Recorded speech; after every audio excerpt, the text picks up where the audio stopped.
Hello, good morning, good evening, good night. How are you?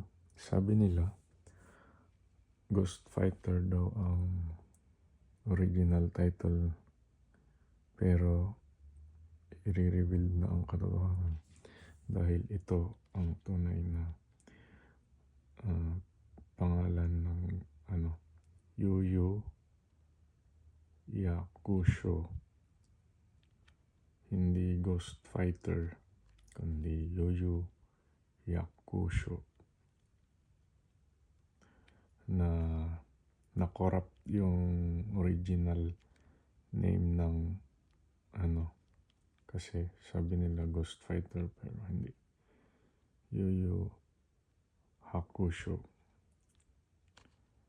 Ito naman ay ang card game, Union Arena. Yep. Ito yung information. Japan, galing Japan pero English version to. Ayan, Bandai Namco ang gumawa. And please subscribe. Thank you.